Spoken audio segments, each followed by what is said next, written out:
Well, Hi, hello. Hi, Anastasia. How are you? I'm very well, thank you. Nice to meet you. Likewise, likewise. I'm looking forward to this. Me too. So, before we get into your life as a speaker and a podcast booking agent, I want to know the past 3 years with COVID's been quite a thing. It's all worked Oh, on us in its own way. How did yeah. you survive it, and how has it changed the way that you approach and do things now? I wouldn't be here right now on a podcast with you if it were not for COVID, to be honest. So I've been booking speakers for some time now, and I have a very unique agency where I only book people who speak for free to grow their business. So I book the people who want to speak to Rotary clubs, to chambers, networking groups, job seekers, etc. So they go in, they share their expertise, their passion. They're not pitching themselves, they're just educating. And then there's always going to be a certain percentage of people that resonate with them and then they become clients. So this is a brilliant marketing tool that people have been using for years. But you always had to book it yourself because a traditional speaker agent would never book you on a free talk because it doesn't work. The business model is such that you take 20 to 30% of whatever that speaker fee is, and then that's how you make your money. So if there's no fee for the client or the speaker, how do they make money? So I flip-flopped the model. People paid me to book them to speak for free because it was one of their best marketing tools. Everything's going along groovy. These are all in-person talks. March of 2020 happened. And it was a bad time for a lot of people. Different industries got hit exceptionally hard. Speaking industry absolutely slammed. So every single thing that I had booked for my clients was canceled. Every email I got from a group was saying, sorry, we're shutting our doors. We can't. So I had previous to that had clients who had asked me if I would book them on podcasts. And I always said, no, I don't have the bandwidth to go down that's a completely different animal. And then there I am with no business. And I decided to embrace the pivot, quote unquote, word of 2020. And at that point, just thought, you know what? I'm going to try podcasts because this is a way for my speakers who are currently grounded, because this is their marketing tool, right? So now all of a sudden they can't be out there doing this, what they intended to be, using as a marketing tool. So I just started dabbling in it. And what I love is the fact that, well, there's a lot of things I love about podcasting. It always was and always will be virtual. So I don't know if you remember in the beginning, the whole world was shut down, right? And then eventually we started to have people come back and meet in person again. And then Delta happened. Remember that? And then all the meetings got canceled again. Yep. And then finally they start to build up again, and then Omicron. And then everything got canceled again. And I'm just like losing my mind because my clients, some of them I booked virtual, and then all of a sudden they're going to be in person again. Then they were back to virtual. Meanwhile, the podcast guesting, that's moving and grooving. More and more people are catching on to it. I'm learning more about the industry, and I'm realizing that podcast guesting can actually help my speakers Yeah. get more speaking engagements Yeah. because the digital footprint is so powerful, far more in podcasting than in speaking, because everybody's backlinking the heck out of every episode that they're on. So what I've discovered is that over time, I actually prefer the podcasting world now, in particular because it's more in line with my own personal desires. I happen to be an audio learner, so I've been listening to podcasts for a long time, and it just flows better in that respect. Personally, though I do speak and I speak well, I would rather have a conversation with someone like you, Joe, and just talk, instead of me preparing a presentation. So Yeah. I find that a lot of people are finding that this is a really good medium, and you have the evergreen factor, right? So someone might be listening right now, you listener, maybe you're hearing this 3 years after the fact. It's Yeah. entirely possible that that is happening, which I'm just going to kind of toss out there to your listeners. Always do keep that in mind. Yep. So don't offer something that, some special offer like, oh yeah, next month I'm doing a workshop, blah, blah, blah. Use this code. It's evergreen. Only share something that is still going to be valid years down the road. and that's going to be really important. So that's the biggest part of it, is just this shift. Yeah. And now even the speakers are still podcast guesting, even though they're out there speaking again. Yeah. They're still using this to supplement and support their visibility as speakers. It's powerful. I love It it. is. It is, and it's interesting because I've been doing jazz radio, so I would just interview people, and the way you do it is I just did it with audio. I didn't even do Zoom. We didn't do Hmm. video. It wasn't until I got into this community that I started doing video. But the thing that's interesting is that I had no idea until maybe a year or two ago that podcasting got that big. It was just something maybe I was in a vacuum. It was just a part of what I did. I don't know, Yeah. but now that I'm doing it with a lot of different people other than musicians, I realize that in this modern world, it may be one of the most therapeutic vehicles that we have as humans to understand each other and to find ways of collaborating and corroborating in a very divisive political environment we live in. Oh my gosh, yes. You know, Absolutely. so Absolutely. it's wonderful, and that's the reason why I was so interested in what you're doing, because I'm noticing that more and more with even people that I'm interviewing, is they're using it as a springboard. I remember at one point there is another person that does a lot of jazz interviews, and he's on a national radio station, and he was like, I never did things remotely like you do, but Hmm. because of COVID, he really embraced it and started doing it more. Yeah. And it that was something that I'd already done before. It was Yeah. just because of the way I have a day job, so I'm kind of in between things, and it's the best way for me to moderate my time. So it's interesting. It still blows me away that podcasting is as popular as it is. And it's true. I was listening to something the other day. I think it was Jack Dorsey, the previous CEO of Twitter, was basically saying at one point, keep in mind, no matter what you do or how you do it, everything that becomes digital will always and forever be here. Yes, indeed. No matter how much, like the days of To Kill a Mockingbird, and they took the note and they lit it and threw it in the fireplace. Yeah, no, no, yeah, yeah, exactly. And remember, so all those college kids who like to light their farts on fire, okay, and they're videotaping it, Yeah. remember Yeah. that you may be applying with a Fortune 50 company and they're going to find that stuff, Uh-huh. Yeah. right? Yeah. So, and here I will say something. To me, what I've learned is about relationships. Okay, this is an energetic movement, and you do this. You connect with people through the voice. You connect with people energetically, and people can feel whether it's a natural flowing conversation. For someone who might not be watching us right now, but they're hearing us, it's important that they feel like you and I are enjoying talking to each other. Mhm. And the reason why I mention this is that when, people are jumping on the bandwagon, they're like, oh, I'm going to do podcast guesting. This is the next biggest thing. This is how I'm going to grow my business, blah, blah, blah. And then they just get themselves booked on shows and they're not listening. They're not making certain that they resonate with that host. And sometimes you don't resonate with a person and you can't even put your finger on why. There's something about them. I don't know if it just they remind you of their first grade teacher or something, and you just don't jive, or you don't like the way that the host kind of talks over people, whatever it might be. So I always tell people, when you're listening to a show, ask yourself the question, would I like to sit at a cafe and have a cup with this person? And I did that with you. I listened to your show. I watched you. Actually, I have to admit, I kind of like really enjoyed the casual comfort that I felt watching you interviewing someone, and you were literally in your car. And I learned that he does IT for a school district. Like, Right. okay, this is kind of cool. Yeah. And what's funny is that I'm also the same person. It's like I'm talking out of two sides of my mouth, because I'm also the same person that I tell my people, look at the show, make sure that it's professional. Okay, like there was a show I was scoping out for one of my clients, because we always vet the shows first, then we have our clients vet it before we even propose our client to that show.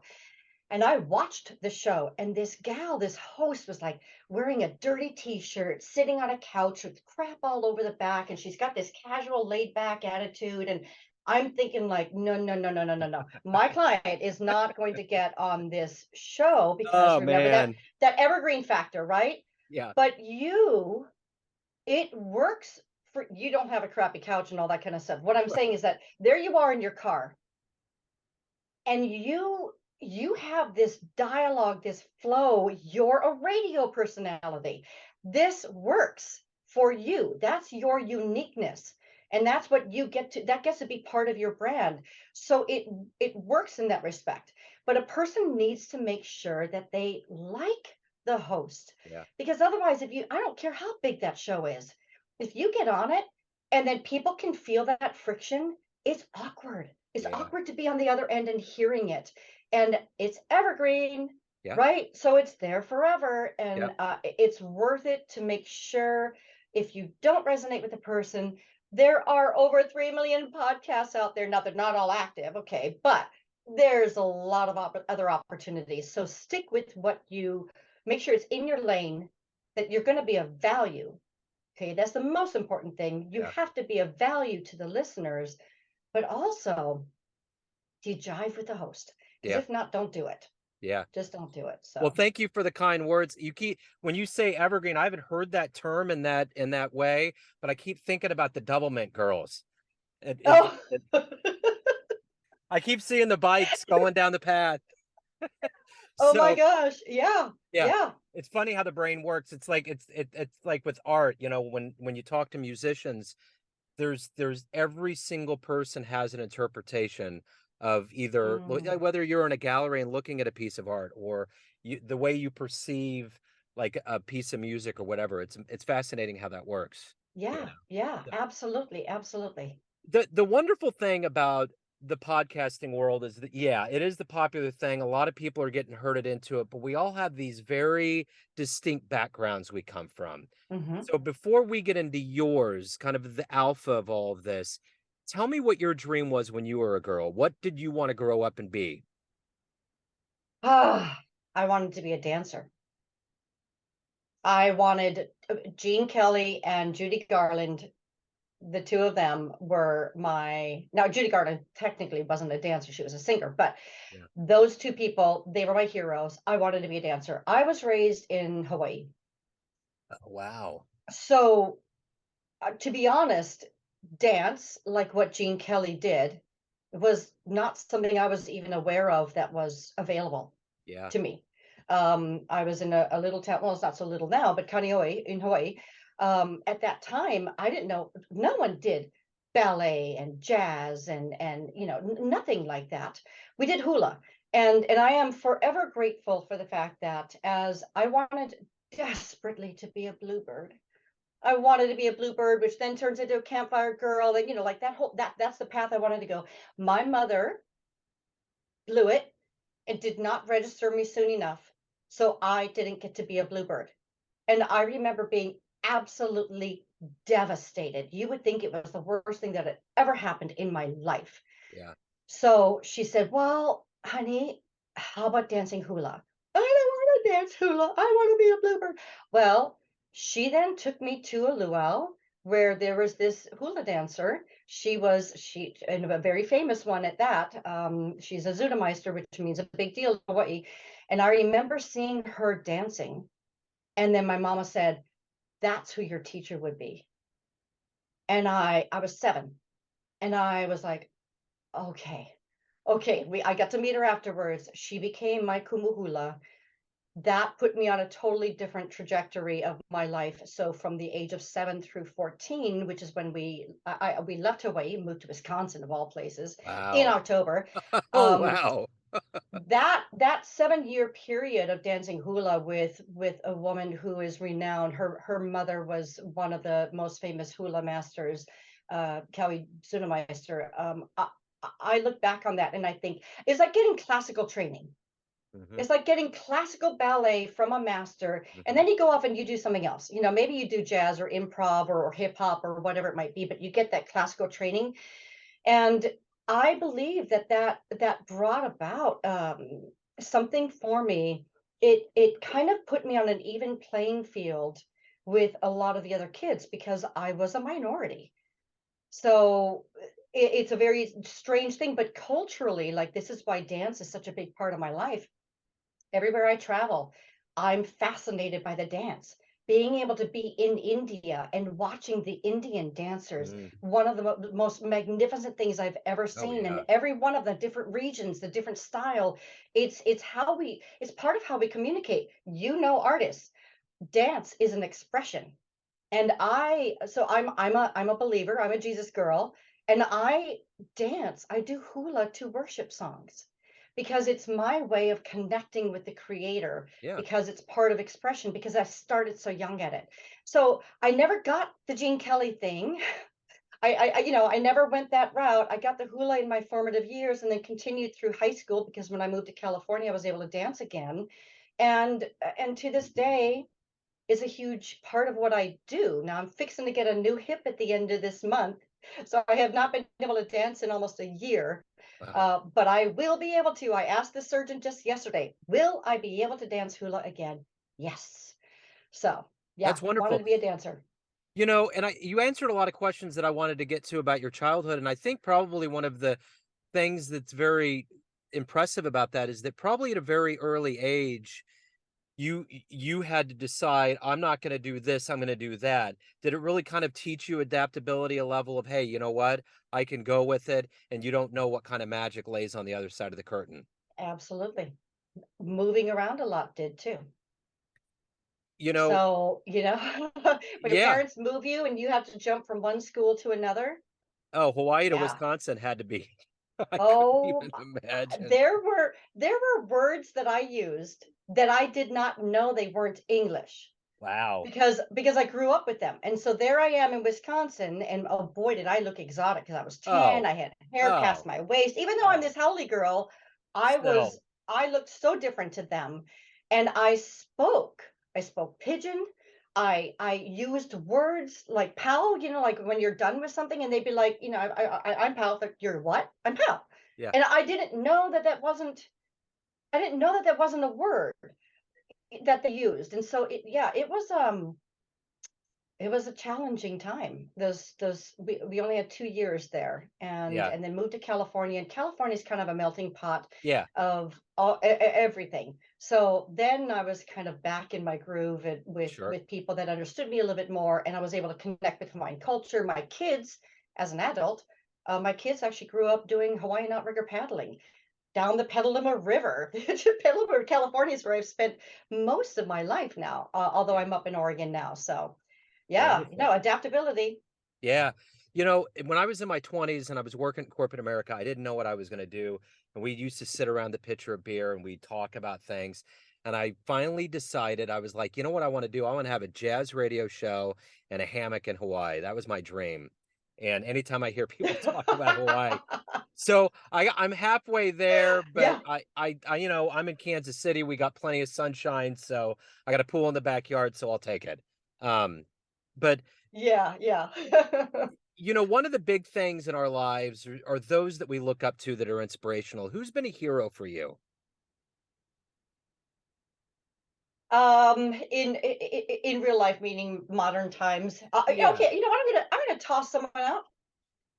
Hal Elrod, and I was gonna actually mention him a little bit earlier because Um, Hal, I'm gonna send this to you and maybe you'll hear it. But here, when we were talking about that evergreen factor, yeah.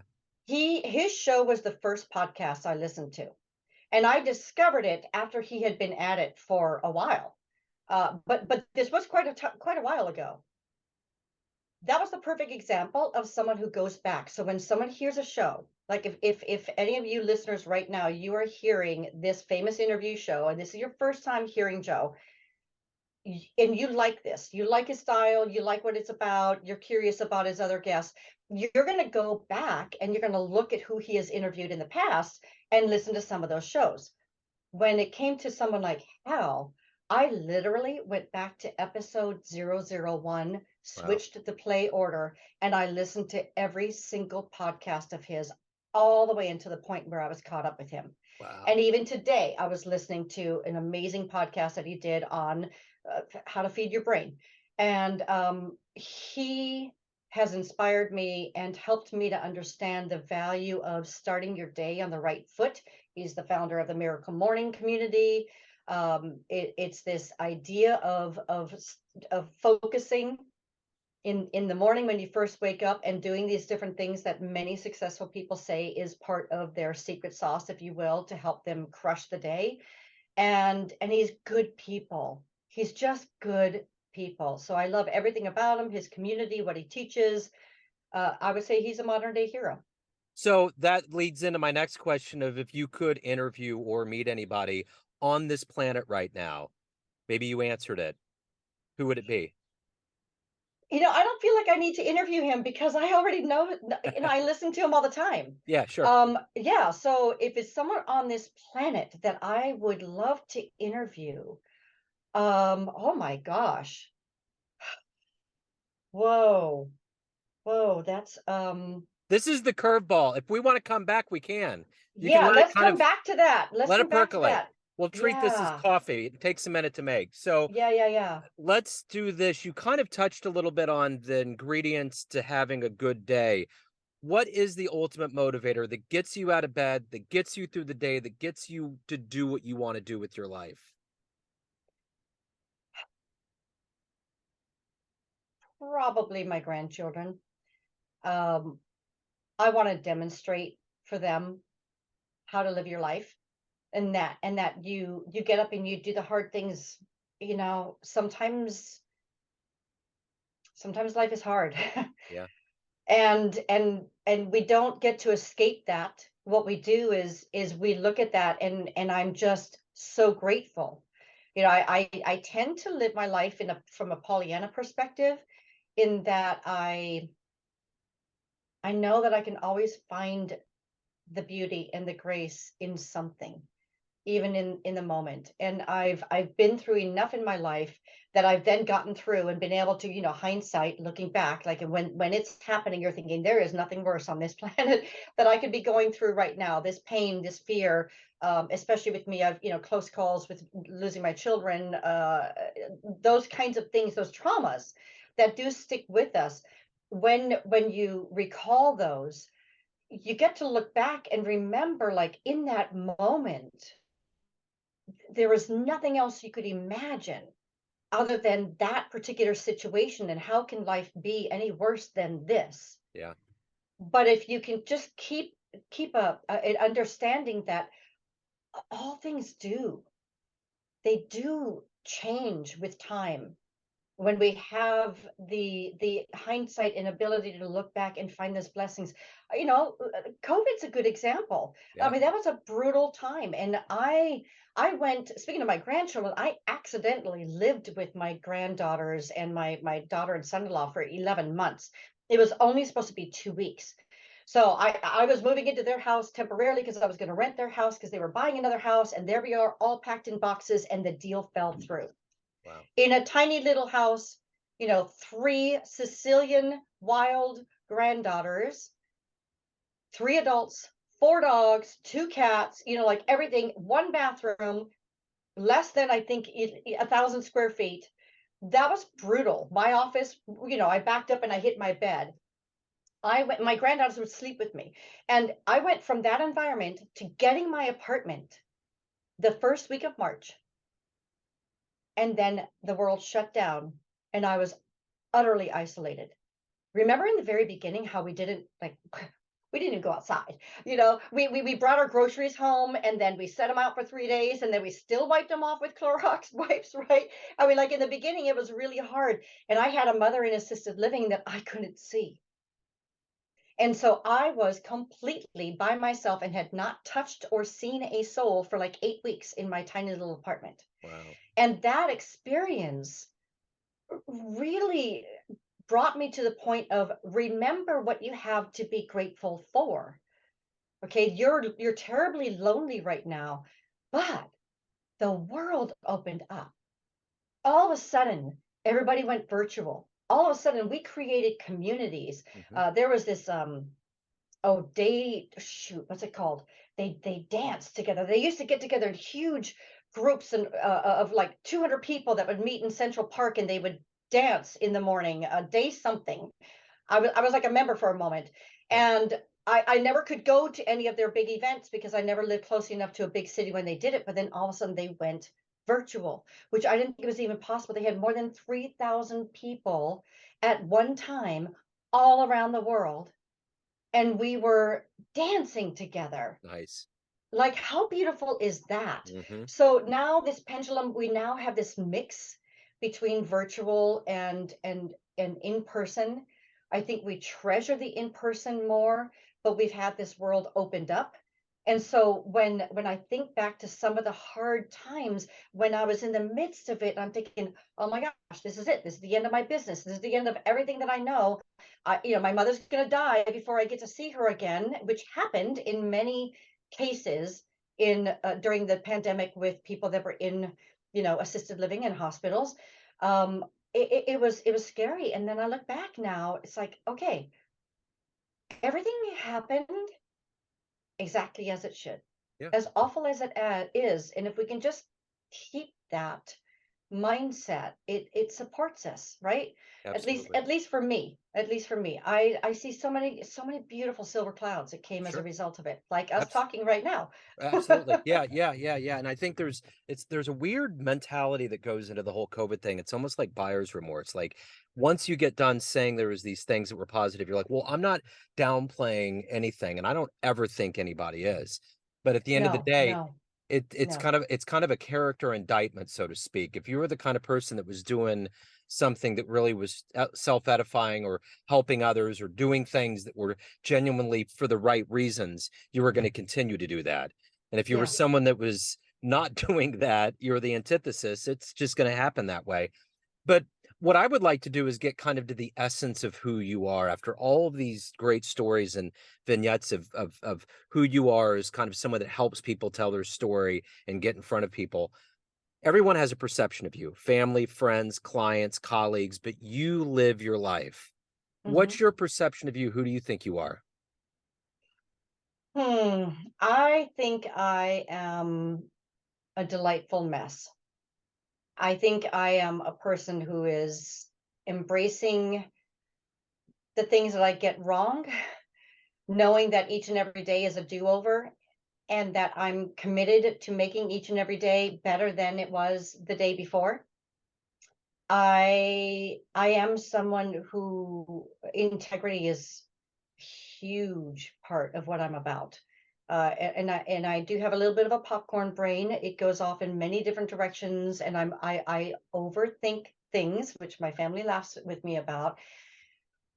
But it's out of a curiosity, and it's also out of a deep desire to be of service, to make a difference in a person's life, to do things the right way, which is like a double-edged sword, because even though a lot of people honor and respect that, I also can tend to have uh, discomfort in my own heart and spirit, because I tend to put my own morality on other people, and that's not a good. So I'm being completely authentic with you right now. This is Yeah. one of my struggles in life. If someone were to say, what's the thing you struggle with the most, I would probably say that that's it. That I feel like the world should, and I hate to use that word should, but I'm being authentic here,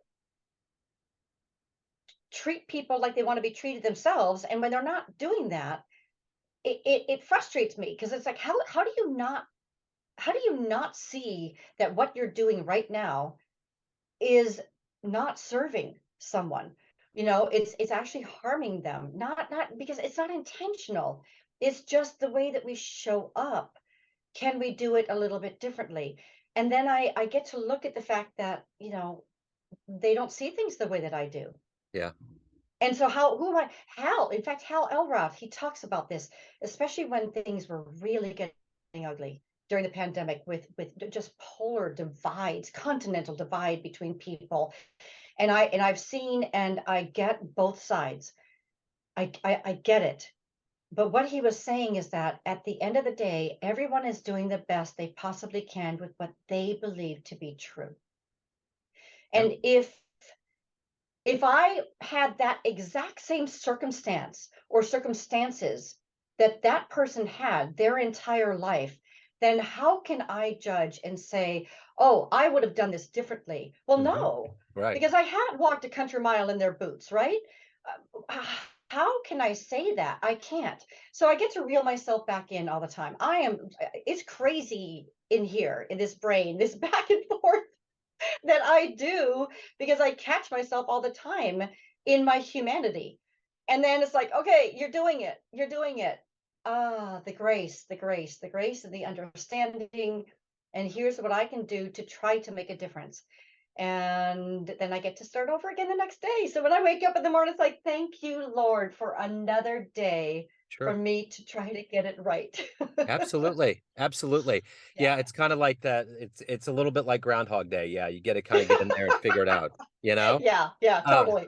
so Anastasia, if anyone out there wants to learn more about you, your services, anything about you and what you're doing, where can they go? Where's the best place? I have one handy dandy little space that people can go that everything is just connected in that one page.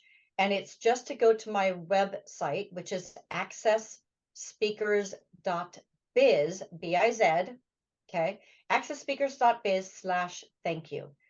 And if they go there, I have links to, my LinkedIn profile. I love connecting with people on LinkedIn. But if anybody's going to reach out, make sure you introduce yourself. Say, "Hey, I heard you on Joe's show," or something. Because when people send blanket, requests to connect with me on LinkedIn, I don't accept them. Because if they're not going to take the 30 seconds to tell me why they want to connect with me, then I know they're not in it for the relationship. Yes. So, and I don't mean to be a snob. I'm just saying I will ignore it. Sure. So yeah, reach out to me. But everything's right there. I do have a little ebook if they want to learn a little bit more about using speaking to grow your business. I have a Q&A that's listed in there, a free monthly Q&A for people to pick the brain of a speaker and podcast booking agent. I love supporting people in getting their voice out there. Sure. So many of the people are doing this because they are doing it to grow their business, gain visibility in clients. Others, it is because they are advocates. I have one of my clients is a sexual abuse trauma survivor and advocate. She's got a book on it, and what she's just trying to get people to talk about it. It's called Cindy Talks. It's amazing. Another gal who took on the Army Corps of Engineers because they made a mistake. They cut corners with the levees, and that's what really happened in Hurricane Katrina that she explains. So I have some people like that I represent, that they're out there to get their messages out there. And then for others, it's because it's part of their marketing strategy. Yeah. And yet you want to do it in the right way. You want to make sure, like, these people who are just getting on every show and then they don't share it, they don't listen, like I said earlier, listen to the show. I mean, I've already done a review on Apple Reviews for you. I sent that to you, like, Yeah. "Hey, Joe, I did this review, but by the way, I got to make sure it showed up." Yeah. These are things that people can do to connect deeper with the host, because you you, Joe, are putting a lot of time and effort and money, resources, into creating a platform for people like myself to be able to get the word out there. Yeah. And I like to help. I like to think of it as Marmy's etiquette. My granddaughters call me Marmy. Best practices on how to be the type of guest that a host is going to resonate with. Maybe share, other people, other hosts that they know, because you all know each other. But also just how can we bless people more. And so I like doing that through my consulting, my Q&A. I talk a lot about best practices and how to get the most out of every interview. Otherwise, if you're just going to do the interview and then not share. Oh, by the way, speaking of which, you and I want to take a quick screenshot. I almost forgot, this is something I always do, so smile. All And right. I will be sharing this. What I hate, I got Invisaligns and I got these little hooks on my teeth. Yeah. Yeah. Yeah, Yeah. but yeah, I but can't. anyway. I can't see. So before we That's get out good. of the digital door here, because I know our time's running out here, I want to make sure that you answer the question: who you want to meet, who you going to meet. Oh my gosh. Okay. So if I really could talk to anybody currently alive today, Uh huh. I would love to have a conversation with Oprah. There you go. I want to just switch the table. I have so many questions for that woman Yeah. about a lot of things. And that, I think, would be a lot of fun. So many Absolutely, it different would things I be. could ask her. Yeah. How about Absolutely. you? Who would you want to interview This if all you kind of haven't gotten on your show yet? well, this all kind of came about because I actually had Bill Clinton on the show because he's a sax player. I played his music. and he's such a dynamic speaker and such an interesting mind. I thought it Yeah. would be really cool to talk to him and Cool. just see what's going on, see what's in there. So Yeah, yeah, yeah, yeah, yeah. but yeah, Huh. What about Steve Martin? Steve Martin, I did run into somebody, actually, of all places. I was at a funeral and he was a bluegrass player and he has a podcast and he interviewed Steve Martin because Steve Martin's a banjo player. Yes, I know. Phenomenal banjo Yeah. player. So they got to have an interview and it was like, I was like, right on. So yeah, there's a lot of people I would love to, interview, but that was kind of the nexus of it. So, but, Awesome. but Awesome. this has been wonderful, Anastasia. Thank Thank you so you. much for your time. Good Thank luck you. with everything. I love it that you're culling all these stories and these evergreens out for everybody. You betcha. I appreciate the opportunity and I look forward to connecting with anyone that would like to go further. And I look forward to listening to more of your episodes. Yeah, absolutely. Me too. Thank you. I appreciate Thank it. you. You Have a good betcha. day. See ya. Bye bye.